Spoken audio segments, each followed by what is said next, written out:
Hey guys, welcome back to the Lit Mag Lab podcast. I'm Vevna Forrow, yeah. So previously on the podcast, I was showing you around New Ohio Review. So yeah, check that out if you're interested. And yeah, so today, for today's episode, I am going to show you Alocasia. Now, just a little insight. I have submitted to them in the past before, and they actually, responded really quickly. So, I didn't get an acceptance, sadly. But I think at the time I was submitting to them, the times I tried, I was in a tremendous amount of pain. And, when you write under, pressure or pain or physical, stress, right? Your writing comes out differently, right? So, and I tend to be a more humorous writer too. So that may have been perhaps the submission, I think in my mind, wasn't appropriate at the time for their call and things like that. My lot of poems and stuff. Anyways, I'm going to share a little bit about it for you guys as usual. So Alocasia accepts creative writing of all genres from queer writers on a rolling basis with no reading fee. It says no more than 6 pieces, and simultaneous submissions are encouraged, and they do accept previously published work. I'm quoting this off their site. This is a journal about plants, gardens, gardening parks, and indoor horticulture. Please don't send us work that isn't about plants. So yeah, Alocasia is all about plant power, and I think that's really awesome. You may recall from a few episodes back, right? Plants and Poetry Journal. And yeah, there are probably some other ones out there that I'm unaware of as well. And I mentioned, right, there are totally some that are nature focused, tie into environmental impact and things like that, right? So, Alocasia doesn't use a submission management system, so they're managing all of their submissions through via email. And yeah, you can see here if we scroll down, right, they request first North American serial rights and from previously unpublished work. And they request reprint rights, electronic archival rights, and anthology rights from all of the work that one agrees that they're going to publish, right? Yeah. So they do pay $50 per contributor. This is as of July 2025. Things can change right in the future. They have their ISSN listed, and they are a registered 501c3 here. And yeah, the editor in chief is Sarah Clark, based in Philadelphia, Pennsylvania.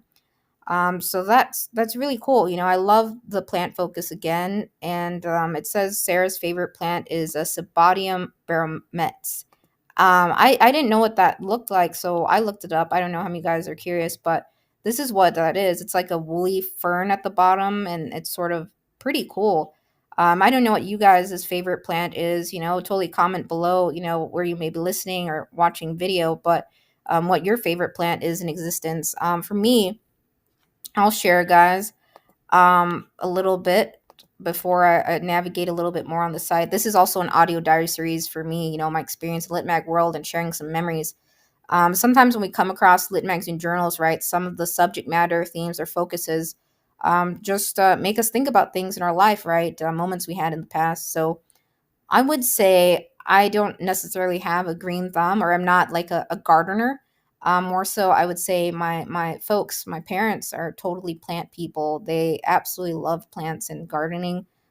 Growing up, it was always like trips to the garden centers, Home Depot, the Walmart Garden Center, Bachman's. I just remember spending so much time in garden centers with my parents, even when we were on the way out, of like Menards and some of the, those types of places, right? They would be like, oh, wait, let's go to the garden center, right? I felt like I totally should have got my parents gifts at some point in time. Like, I love plant t-shirts or something, I love gardening shirts or something like that, something cool like that, right? Like a fun plant t-shirt or gardener shirt. Because I just have so many memories of them, in the garden all the time. Back in Minnesota when we had, my fam had a much larger yard, right? And there were all kinds of trees and stuff. My dad tried growing chestnuts, like little chestnut tree. We had a crab apple tree and barberry, hostas, like this. I have an image pulled up here. So hostas like this, like these, not the bright ones, but the just the green ones, right? We all had a bunch of hostas, and have memories of also um you know there was this tree in the back of our yard, right? It was like arched over, and every time, I'd come back from work or school, even in the days, and then later got working, there was always this tree you had to watch out because it would like poke you in your eye if you weren't careful. You had to like duck down all the time. That tree we always had arched over and stuff. It was always in an awkward location. And then there was ivy, ivy that my parents had, that had grown along the wall, especially around my room and stuff. So, yeah, plants are really beautiful and cool. I think, we all have our favorite flowers and things like that. Totally. I've drawn some sunflowers, and all kinds of, plants too in my spare time back then too, when I was in Minnesota. Now I'm in Nevada, right? There's a lot of desert plants, right? So, cactus, cacti, right? And all of that. So I think one time I was sitting in the back, right? And I propped my feet up, right, on the chair just to like relax, right? I was like, ouch, this cactus just poked me in my fudging foot. And I was like swearing. It was like, oh, it was really painful. It didn't go all the way in, thankfully, but it like stabbed me. And I was like, yeah.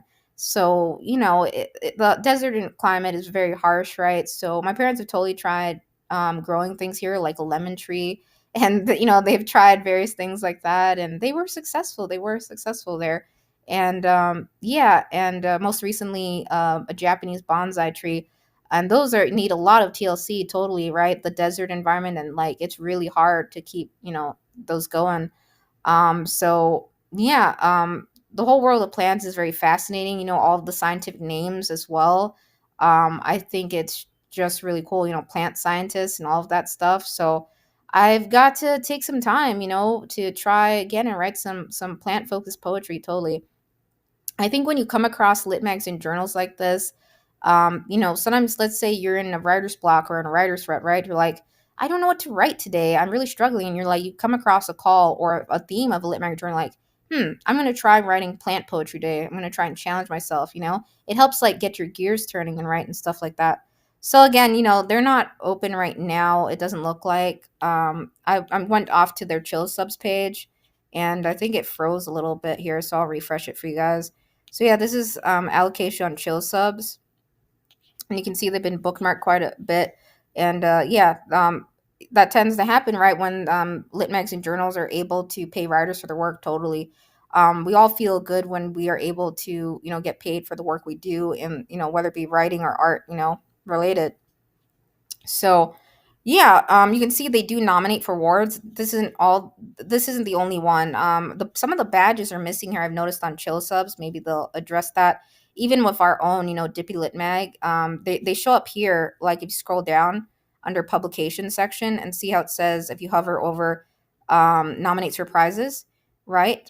Best microfiction, best of the net, best small fiction, and pushcart are selected. So yeah. So that's interesting that the badges aren't, I think it fits three, or I don't know if it fits more than that. I think I've seen three in the past too, in other places as well. When they have more than one, right, out there. I don't know. Yeah, like New Ohio Review, right? It had other badges here, so I think it's like maybe a chill subs issue here. But yeah, anyways, so again, they only process submissions via email at this time. And yeah, they have an eligibility requirement here, LGBTQ and plus, yeah. And then yeah, it mentions here that I think this was their last submission call. It was for Indigenous people only because they're closed right now. But yeah, and again, a reminder, only submit work about plants, please, right? Yeah. So yeah, Alocasia is really cool, very unique literary journal. I'm going to show you around their website here really quick. And yeah, so if we go out to here to issues, I think I'm on the page right now, but yeah, it just takes you here. I was already on the home page, but yeah, you can see they have it divided out by issue, and all of that linked out. Some literary journals do this. They do an issue, maybe a cover image, and then they link out the poems. Some places put them in, as I showed you, like a flip book type, or some just have it on a web page, right, and link each one out to their individual page.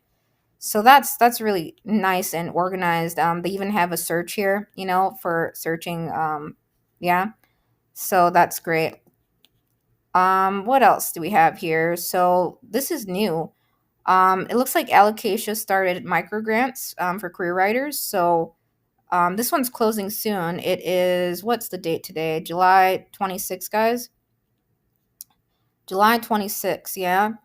So this closes very soon. Yeah. They're doing their a micro grant. Yeah. So I think that's really awesome and nice. Yeah. It says to help incubate their future creative endeavors, right? And it just involves sending a personal statement, and a 5-page writing sample, biographical note. So yeah, some lit mags and journals, facilitate, you know, events like this, right, where others can apply, submit, and they award amount of money for a selected yeah, for a selected writer slash artist, right? And I think that's really cool. They have on their site, right, newsletter section that you can sign up and subscribe. There's a support section, so it takes you out to their fundraiser. So I see a lot of lit mags and journals do this, by the way, raising donations and GoFundMe, campaigns. You can see that, yeah, so they've raised $540 here. Yeah, so that's awesome. I'm also looking for different different platform. I know some lit mags and journals have used Give Butter, and Kickstarter, for launching their lit mag or journal too, things like that. Things get expensive, right? Donations totally help us, right? And sometimes lit mag journals may apply that to, awarding contest prizes or covering costs or paying artists and writers, all those donations and covering operational expenses. So it def helps. So yeah, so I think that's really cool that they're doing that. I don't see a lot of lit mags and journals have micro grants or grants, for writers like this. So I think this is a really nice event that they're doing. Absolutely. It says only writers within the U.S. can be considered for this year's micro grants. So who knows? Maybe they'll open it up to others internationally one day. But yeah, I really love Alocasia's vibe and stuff. Yeah, and it's really cool. So yeah, that's basically it. Alocasia again is a journal queer plant based writing. So even if you don't meet the eligibility requirements, check out Alocasia. It's really awesome. Some really great reads from time to time. I drop in and really cool work. Yeah. So I like to see the publications in their issues and things like that that they put together. And yeah, so Sarah does a really wonderful job, I believe, absolutely. Not easy, paying writers for work, juggling all the submissions via email, all of that stuff. It's a lot of moving parts for a lot of lit mags and journals overall. So yeah, if you love plants, this is a great one to check out for sure. And yeah, so they have it again, just everything arranged very organized, right? The poet's photo, the writer's photo, and then the published piece, above the poet's photo, then the bio. A lot of places have that format, and it's very clean, very organized overall. Again, another example. And yeah, so totally. Real quick here, so you can sort of see, for those of you who don't know alocasia, right? So I'll just share it real quick here. This is what it looks like. The alocasia plant itself, right, is a house plant, and there's like various guides to identifying house plants because there's so many out there in existence, right? It's pretty extensive, right? The whole amount of plants in the world that exist, right? How many do exist, guys? I'm asking that myself, that question. But let's do a quick search here. How many plants exist in the world, or type of plants exist, guys? How many types of plants? I'm just a fun fact person, guys. I apologize. Okay, so I think it says, I don't know if this is accurate, but it says there are 390,900 known species of plants in the world. That includes, and I'm quoting this off of um, just, I think is it Manga Bay or somewhere? Um, or no, that was Kew Gardens. That was from Kew Gardens. So quoting that off of Kew Gardens, it's some website, but I don't know if it's, yeah, Wikipedia says there are about 380,000 known species. So it's somewhere between there, I think. Yeah, so we're on, close to let's just say close to 400,000 known species of plants in the world. So that's like, whoa, think about that, guys. And yeah, so the whole science behind plants itself is very cool. Yeah, so again, like, I'll just tack this on and then before I sign off. So, growing up, I used to take a lot of trips, as I said, to the garden center, but I always remembered, the smell of soil and mulch my whole life, just because how much I was around it. Like, in the back of the van, my parents would like load up the van with like soil to the top of the van, right? Packs and packs of soil and packs of mulch. And then like sometimes they would fit trees in there in the back, and then sometimes the tree, it would like be right next to my face. I was like, oh, So we always had some fun, you could say garden center moments or garden trip events, throughout my childhood and stuff for sure.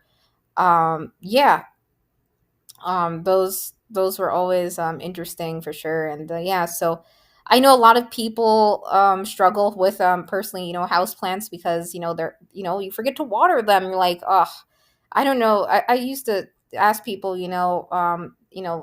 you come up with fun names for your plants? Because it's interesting. I think we all have like nicknames for some of our plants, right? Or things that are around us, in our daily life, like plants, right? And I totally know some that nickname their plants and stuff like that, or come up with fun nicknames for them.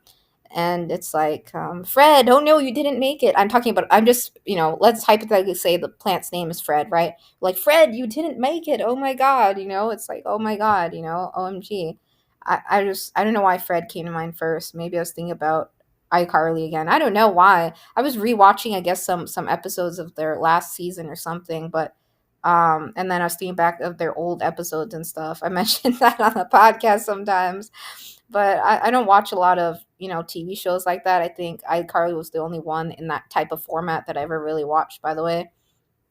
But anyways, plants rock. Plants are awesome, and yeah. So try writing a plant poem today, guys. Even if you don't end up, allocation is not open at the moment. Doesn't appear to be. So circle back to them. If you make the eligibility requirements, and yeah, even not, I highly suggest think about writing um, about things that are challenge yourself, right? Do a plant poem or something today, while after listening to this, totally.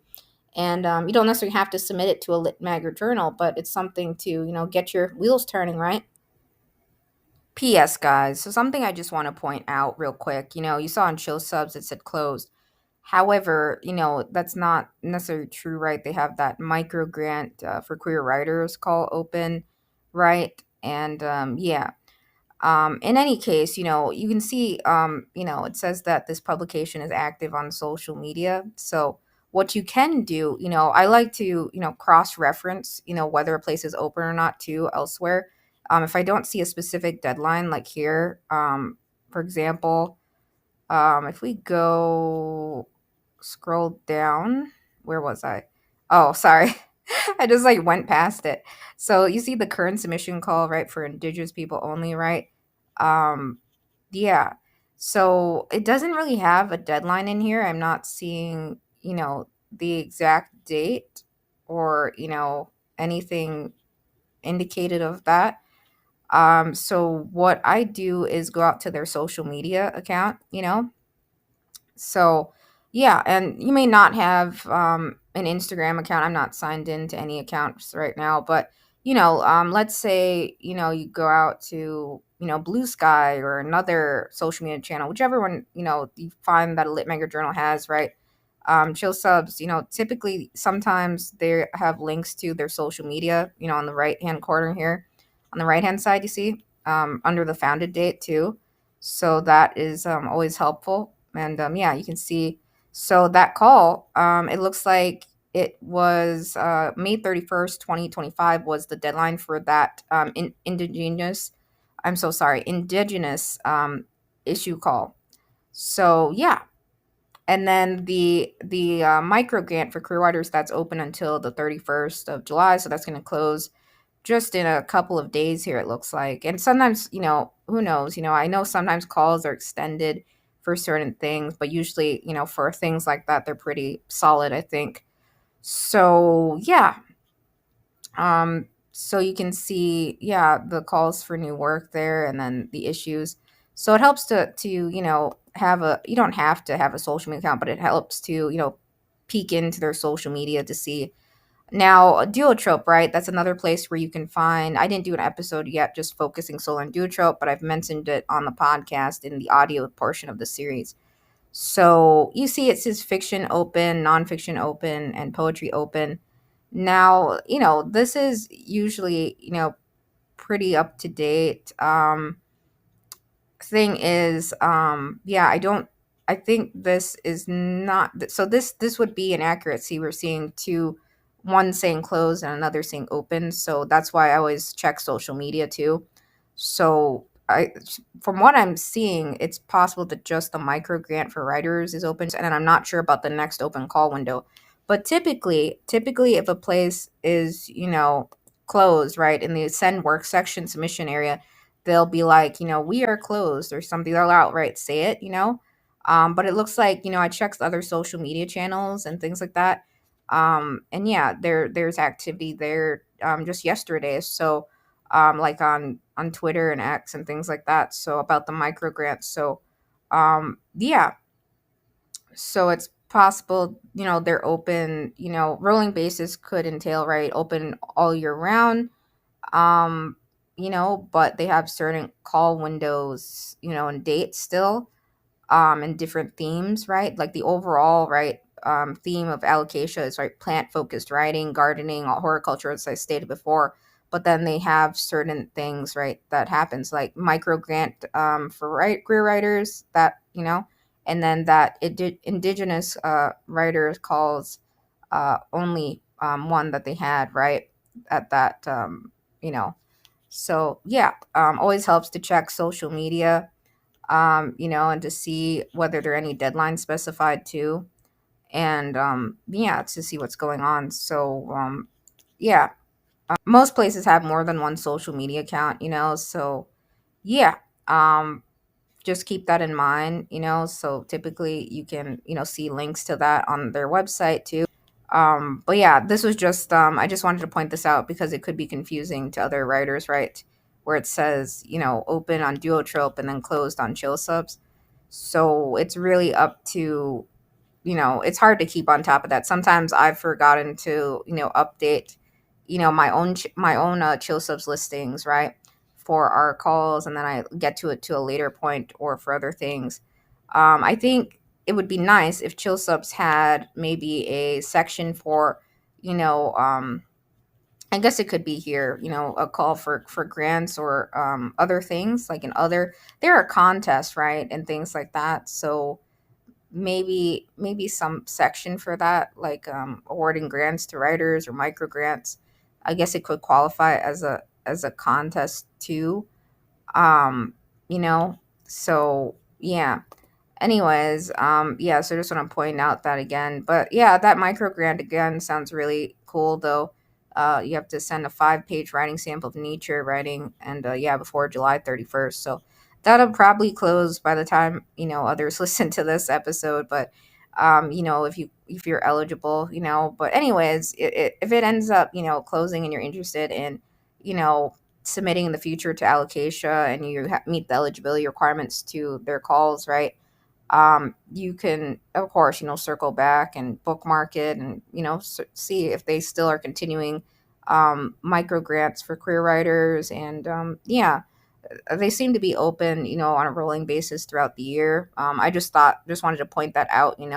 Sometimes the statuses aren't, updated right away by editors, and that happens. I've done that myself too, and we try to get to it as soon as possible. Duotrope, right?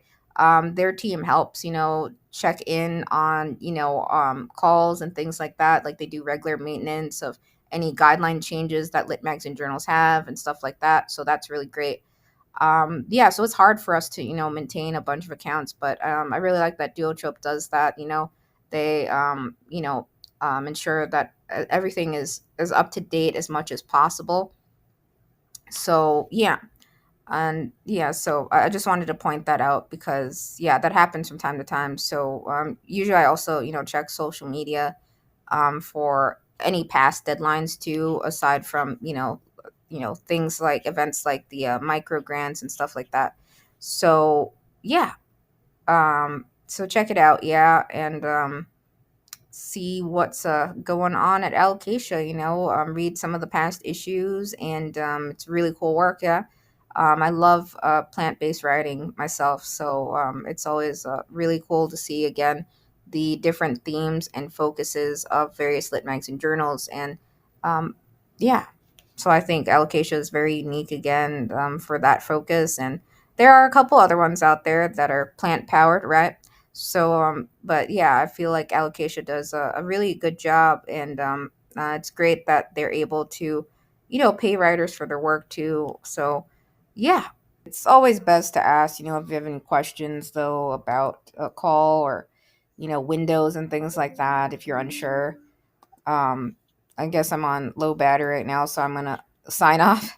I can't seem to locate my charger at the moment, but I will find it.